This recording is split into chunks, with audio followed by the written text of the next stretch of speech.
What Chinese women want. Now this is thoughtful.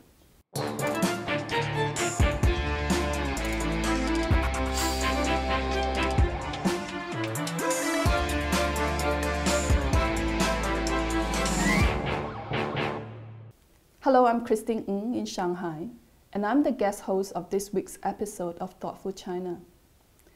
We're joined in our studio today by Tess Caven, Human Experience Strategy Director for North Asia at Starcom Media Vest Group, which recently conducted a study with Sachi and Sachi to better understand female consumers in Greater China.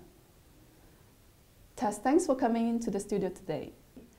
Just to start with a little bit of background, what prompted Starcom to take on this topic? I think, not least, we have a number of, very large clients who have an interest in, targeting and talking to women. I mean, not least of which is obviously Procter & Gamble. And I think for us, it was really this sense that the syndicated research, and there's a lot of it, is fine for media planning.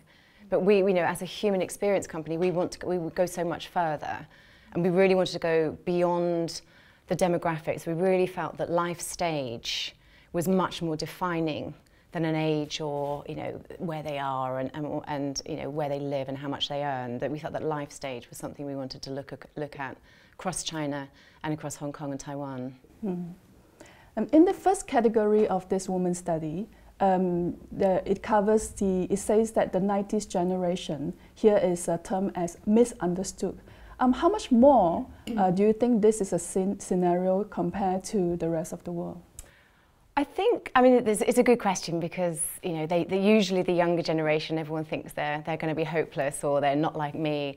I think the difference, particularly in China, is you've got these incredibly short generation gaps because of the rate of development.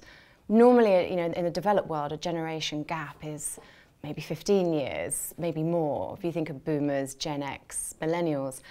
In China, you've got post-70s, post-80s, post-90s, who have very clearly defined, development, behaviour, and more, what's happened in their life and around them as they grew up, which has influenced how they behaved. And we sort of was looking, and if you look at it on the surface, you look at the blogs, look at any of the social networks, everyone's attacking the post-90s. They're spoiled. They're not going to make anything of themselves. And we really did wonder, is that just a few, who maybe have been flaunting it in their BMWs, who are giving the whole of them a bad name? And that's really what we went to set out to explore. The report mentions that around 30% of the modern Chinese women are in senior position, and that surpasses the number in UK and US. Did you find this surprising? I think, it wasn't, because when we verified that with an external source, and was really astonishing that you look at some of the developed markets, it's only about 15%. I guess if you look at the state of, companies and corporate life in China, you've still got a lot of the private family businesses. So I think that makes up some of it. And I guess, it is a function of increased education, and it being that, if you've got a girl in the family, you are giving her everything now because she's the one child. So they have had the focus of attention, investment, education, nurturing. So they often will be the best person for the job, And so we were surprised how high it was. But when you meet Chinese women, you're not surprised because, incredibly ambitious and, and smart. Yeah. Do you think that this is also a natural progression from the Cultural Revolution time, whereby, a woman is told to be seen as holding up half of the sky? Do you think there's any link to that? I think there has to be. I mean, we were quite conscious of, because it's often become quite overused, hasn't it? The sort of half the sky. But you have to look at that and say, well, that did give them the chance. It did say you must educate your girls and give them as much chance as anyone. And I think there has to be, along with all the direction that China has gone in terms of developing and becoming much more of a balanced society. It was one of the questions we asked actually, was do you think there is equality? And generally they said yes. when it came to the workplace, there's still that sense that the moment I get married or have a baby, the glass ceiling comes down and the opportunities might change. I think there is still discrimination at some level. But what that's led to is that high thirst for sort of doing my own business, becoming an entrepreneur. Do you think that this high propensity for entrepreneurship is a reflection of how the women find that in China they're able to take more risks than before? It could be. I mean, this was really something. It's probably one of the things that we were most intrigued by. So we didn't give a brief to say, please give us some entrepreneurs. We just kept finding them, and it was really, even at the young ladies, the girls in high school and college, there was the absolute belief, oh, I'll have my own business one day. They really felt so confident and empowered that they could. And I think there's a few factors in that. I mean, one, is like things like Taobao, that so many of them have a little shop on Taobao. So I mean, girls in our office, they've all got a little sideline. Because China is, everything's made here practically, almost everyone has got an uncle or a relative or someone who's got some offshoots from a factory that they can start setting up a little store to sell. Or they say, oh, I've got a friend who designs clothes, I can do that. So I think that's been a real powerhouse behind it. But I think the real driver is this strong desire for financial independence. It's this absolute, it went through all the life stages. I mean, it was one of the sort of powerful threads was, I want to have my own money, control of my life, that nothing can happen to take that away. And being your own boss, they saw as a great way to get there. Well, when you're talking to some of these women, do you sense that there is a sense of fearlessness compared to other women in the other markets? I think so, and I think it's partly, that being part of a buoyant country, that there's a real pride. I'm Chinese, I'm a Chinese woman, we're on top of the world. And it's not a sort of a, beat the chest type thing. It is that real sense like, hey, we're going places. Right. It's interesting because it's like when you look at how Hong Kong is, China, the confidence feels like Hong Kong of a generation ago. Absolute can do. It's all possible. The limit is my own ability, which was really sort of exciting to see. I mean, it's interesting you mentioned about Hong Kong previously, because if you look at China, there are not a lot of, case of failure seen yet. So do you think that, the lack of failed entrepreneurship could have, cause this woman to, look at the sky as limitless? Could be. Yeah. I mean, it really could be. And as they see, there's something like 29 million female entrepreneurs already in China, more than. And that is starting to be celebrated, which is a great thing. And something like 50% of businesses on Taobao are owned by a woman. They see this, and it's like, oh, it's possible. Yeah. I mean, you're right, maybe things will slow down, and... But there's still optimism. Yes, very much, yeah, very much. What is the biggest surprise that you find in this whole study? Because you've been in this region for a long time, yes, and you have a very, very good understanding of the consumer in this region. So is there something that still surprised you? I think it is, for me personally, it was the absolute vigour of the older women and their real desire to make the most of their last years. So positive. They got a plan. There was one lady who's saying, right, we asked, what would you like to do in the next 5 years? She said, well, actually, let's talk about the next 10 years, because the next 5 years, I hope my daughter will have a child and I'll help bring her up. After that, I'm going to go and see the world. I want to go and see the whole world. And it was this absolute conviction that she would. And we had some, guests who actually joined our presentation who are doing ballroom dancing and have started supermodeling at the age of 70. And it's, we were just almost overwhelmed by the power that there is there. The report suggests that women in China are still struggling to juggle between career and having a child. So in your report, do you have any indication of how they overcome that pressure? It was interesting. This was something that was much more manifest in Tier 1. where I think, you know, you're seeing that intense pressure to this sort of a crunch of like, work hard, you know, do well at school, get into the right college, don't look at boys, then come out, get your job. And there's almost like, I mean, some of them articulated, it's like this golden window up until the age of 25 before the pressure comes back on, find the right husband, you know, get your man, and then it's like, get the baby out before you're 30. And there's, you know, it's obviously that's hugely generalized, but there is this real sense of, wow, when's the time for me? And in Tier 1 in particular, because one of the things we used in the study was what we call a desire framework, which is really sort of a collection of, you know, desires that will tell us what is their motivation in life. And when you looked at mothers, across Tier 1 and Tier 2, love was not in the top sort of 3 of the desires, whereas Tier 3, Hong Kong and Taiwan, it was number 1. You know, their motivation in life was about love, whereas Tier 1 and Tier 2, it was much more about, I want control, I want something to happen, I want my place, I want more. And which was really, you know, to us, in a way quite shocking. And it was a reflection of this pressure, of this feeling of done all this work, and now it's going to stop, you know, when's my time? So that was very much in Tier 1. Tier 2, a little bit of that. Tier 3 was very much, yeah, I'm going to have a baby, I'm going to get married, you know, this is all fine. Hong Kong, Taiwan, different again, you know, so it is, but within China, it's the pressure in Tier 1 that was very apparent. Do you see a trend whereby some of these women might be just lowering their standard in order to tick the box?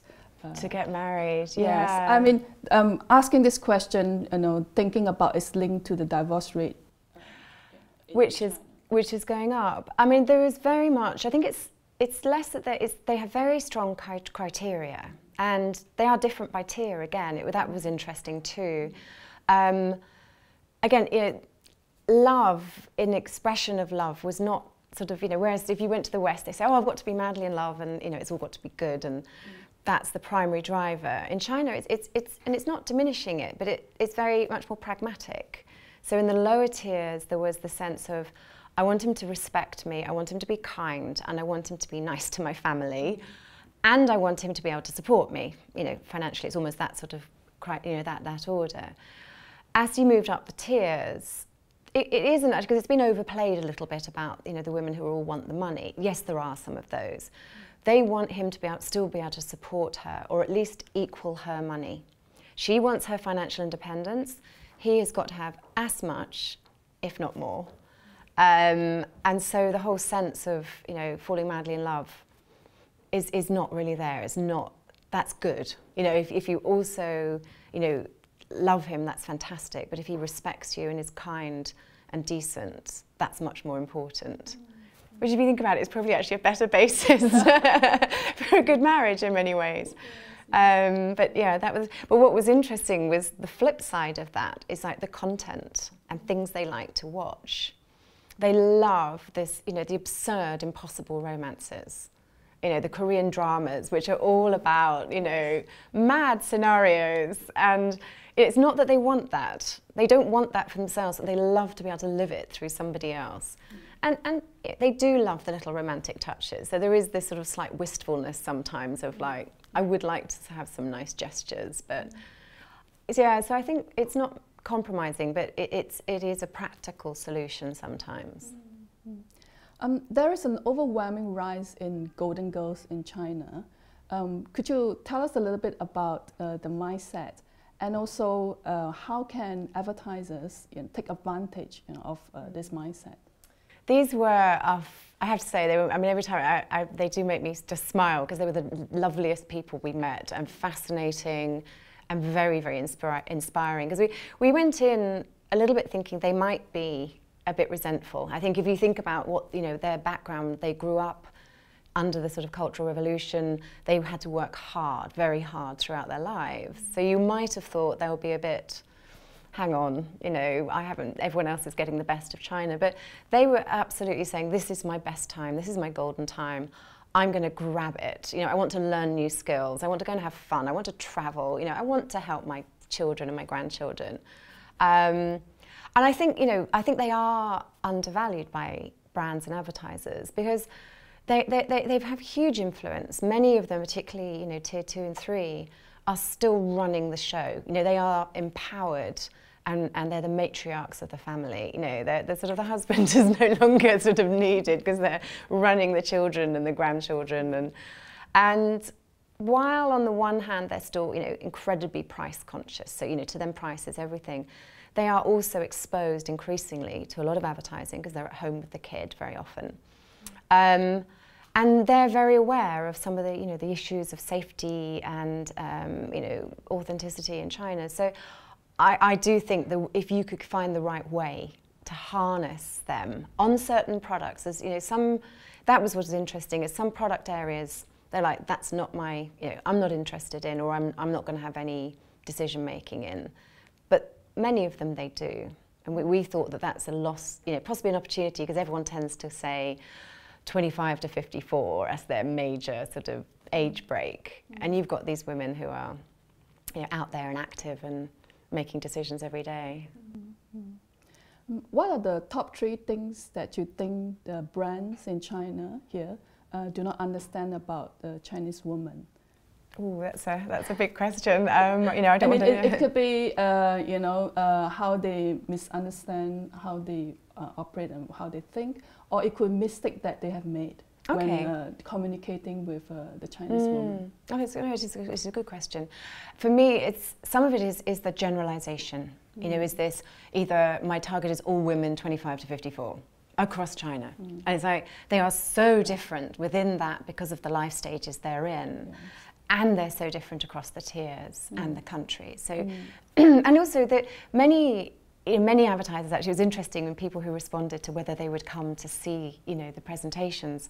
Oh, well, I'm not targeting women, but you have an all-adult brand, so that means 50% of your audience are women, you know. And so that was something that was interesting. It's like, do you know what? You don't have to perhaps do all-adult content. Have you thought about doing, you know, female only? And it doesn't mean that they've got to have a pink product, you know, it's that sort of sense.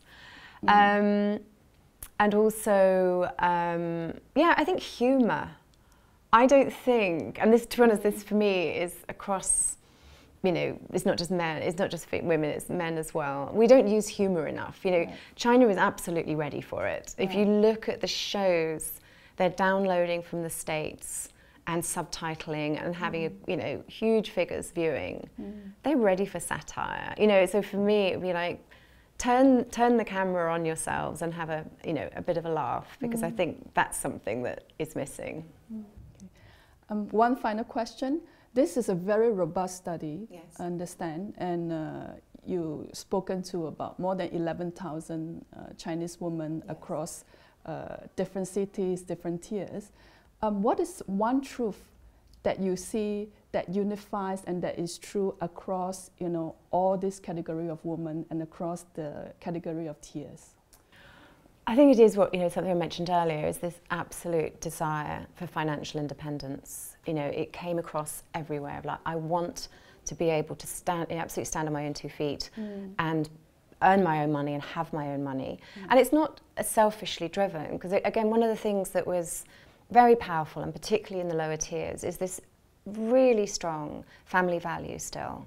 You know, we were talking to 16-year-olds who were saying, you know, and they were, you know, this would have been an arty girl who clearly should be going off to, you know, study music or something, saying, I'm going to be a doctor. And you're like, why? And it's like, well, because I want to help my grandmother, because you know, she's getting older and she's going to get ill, and she's brought me up. And so it's a very strong sense of, you know, money is going to help me, but it's also going to help me to help my family. So there's that we found very strong. Tess, thanks for being with us on Thoughtful China. We look forward to seeing you back in the studio again. That wraps it up for today. Be sure to subscribe to us on Twitter and YouTube. You can also follow us on Weibo and Twitter and join our linking group. See you again.